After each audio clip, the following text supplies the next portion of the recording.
At one point in the mid-2000s, there was a footballer who was, quite frankly, almost impossible to stop. A player who commanded the pitch with such absolute, terrifying authority that the entire sporting world just stopped and stared.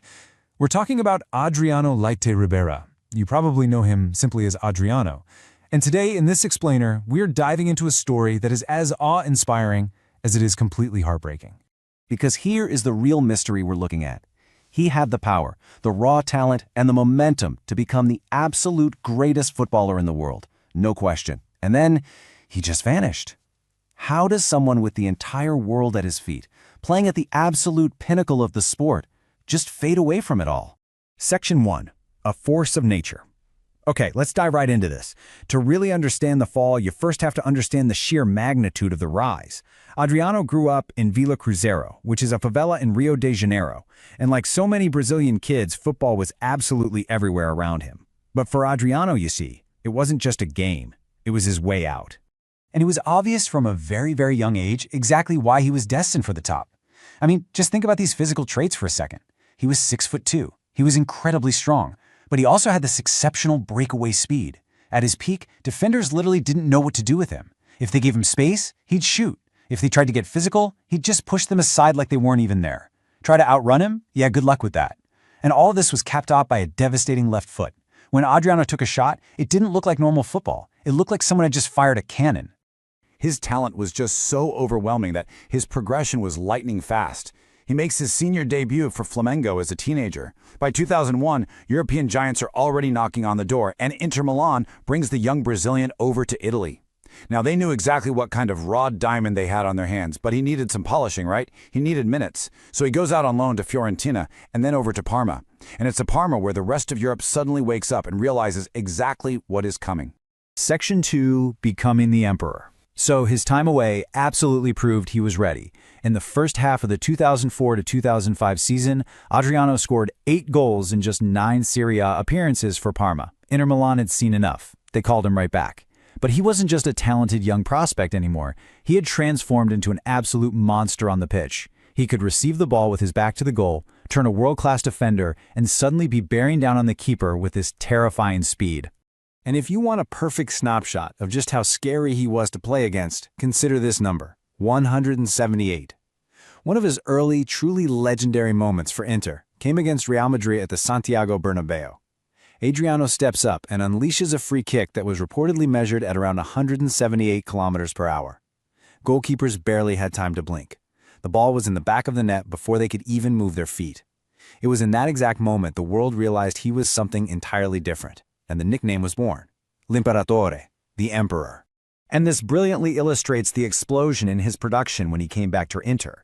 28 goals in the 2004-2005 season, 19 more the very next year. People weren't just calling him a great player anymore. They were actually calling him the true successor to Ronaldo, the original Ronaldo Nazario.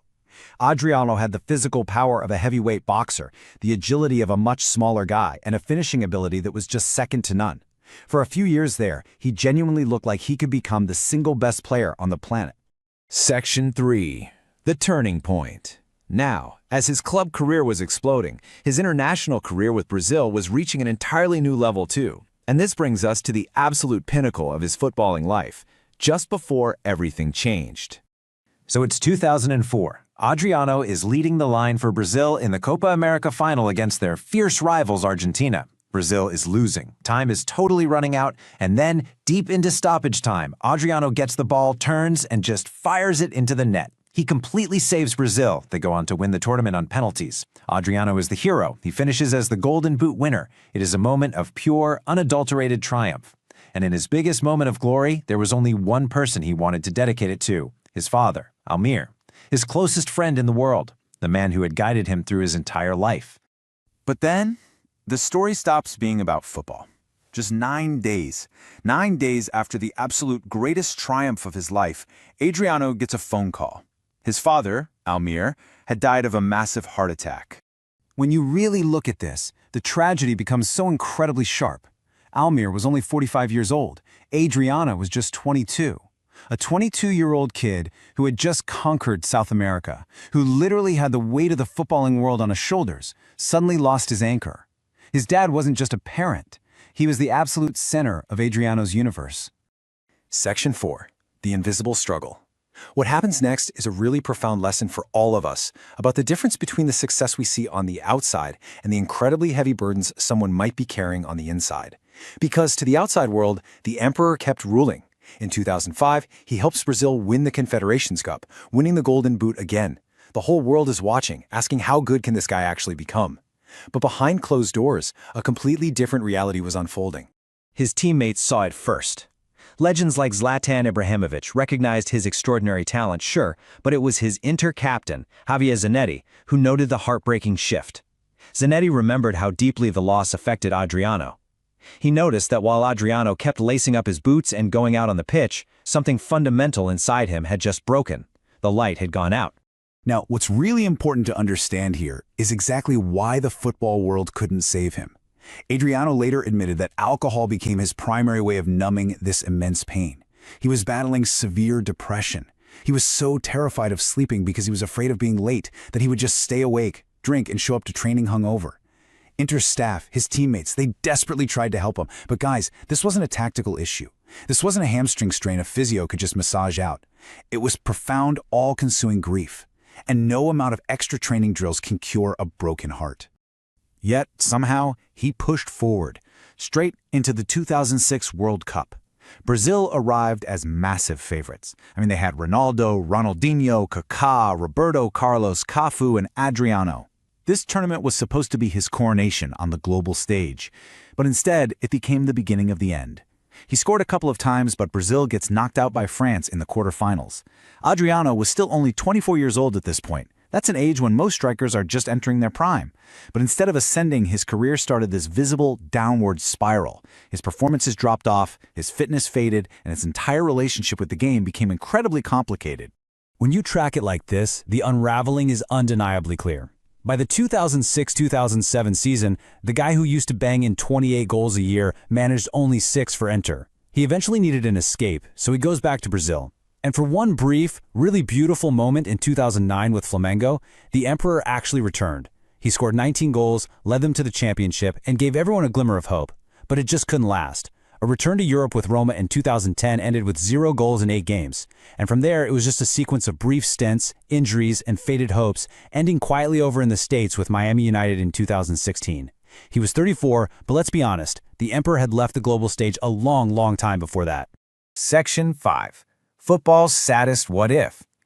So the crucial point we really need to take away from all this is that when we look back at Adriano, we aren't looking at a bad player who eventually got found out. We aren't even looking at someone who threw his talent away out of arrogance or laziness. We are looking at a human being who reached the absolute highest level of a ruthless, high-pressure sport, all while carrying a devastating burden that nobody sitting in the stands could see. And because of that, his legacy isn't defined by the trophies he won. It's defined by the questions he left behind. Questions that football fans still whisper about today. What if his father had lived? What if that anchor had remained there to keep him steady through all the wild turbulence of global fame? What if he had found another way to cope? What if mental health in sports back in the mid-2000s was actually understood the way it's starting to be today? What if the support structures around him actually had the tools to pull him out of the dark? What if he had played another 10 years at his absolute peak? Was he better than the original Ronaldo? Probably not. Ronaldo's longevity and history are undeniable. But the very fact that for 2 solid years it actually wasn't a ridiculous question to ask, that tells you absolutely everything you need to know about Adriano's ceiling. Ultimately, the most heartbreaking stories we look at in this explainer aren't about players who lack the talent. They are about the ones who had more talent than anyone else on planet Earth, who were entirely capable of becoming immortal legends but who just never got the chance to write their final chapter. Adriano was the force of nature who conquered the world and then disappeared into the weight of his own invisible grief. Thank you so much for joining me for this explainer. I want to leave you with this. What do you think would have happened if the Emperor had never fallen? Keep that question with you, and I'll see you next time.